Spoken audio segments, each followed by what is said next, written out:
Hello, everyone. We are going to start about diabetes mellitus today.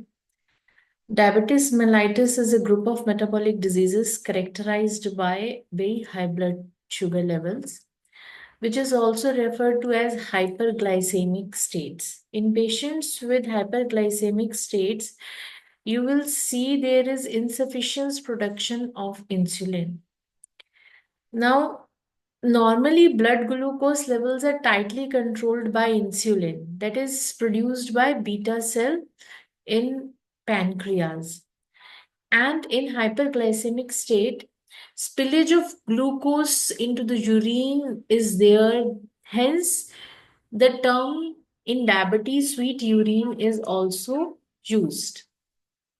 As you can see here in the pictorial representation, that normally, blood glucose levels are tightly controlled by beta cells in the pancreas. Whenever there is an elevation of the blood glucose level, insulin is released from the pancreas. Okay.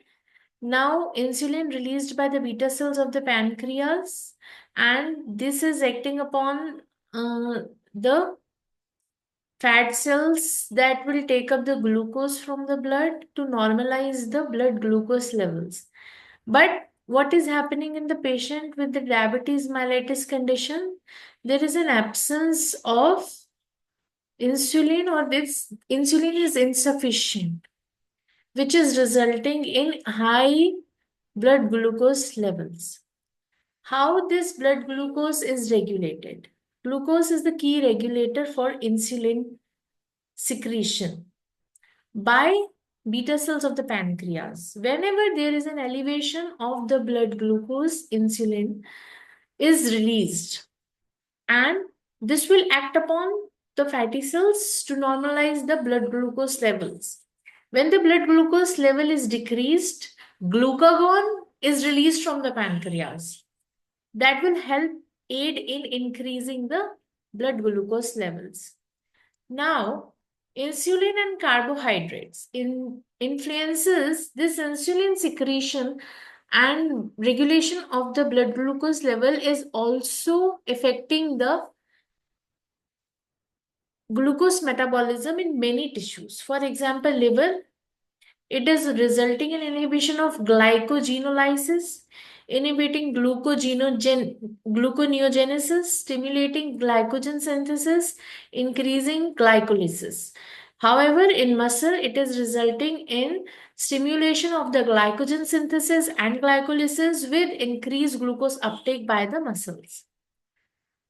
Glycerol is formed that will esterify within the adipose tissues as the insulin is affecting the adipose tissues along with fatty acids, which will result in formation of triglycerides. What is role of glucagon? Glucagon is maintaining the level of glucose in the blood. Hepatocytes, also known as liver cells, have glucagon receptors. Whenever glucagon comes and binds or marry with the glucagon receptors, liver cells convert the glycogen polymer into individual glucose molecules. Hence, releasing them into the bloodstreams, this process is known as glycogenolysis. As these stores becomes depleted in our body, glucagon encourages the liver to synthesize additional glucose, stimulating the process of gluconeogenesis. Glucagon also regulates the rate of glucose production through lipolysis. So whenever, as you can see, there is increase in circulating insulin, it will result in uptake of glucose by the cells, resulting in increased metabolic energy, fat synthesis, glycogen synthesis. And hence, this will also result in decreased blood glucose level after certain condition, which will ultimately lead to stimulation of the pancreas to secrete insulin. Whenever there will be the condition of decreased blood glucose level in the body, there will be stimulation of pancreas to release glucagon.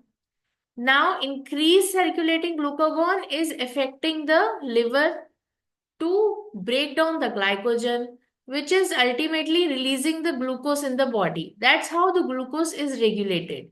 Whenever there is release of glucose in the body and increased blood glucose levels, this will again stimulate the pancreas to secrete the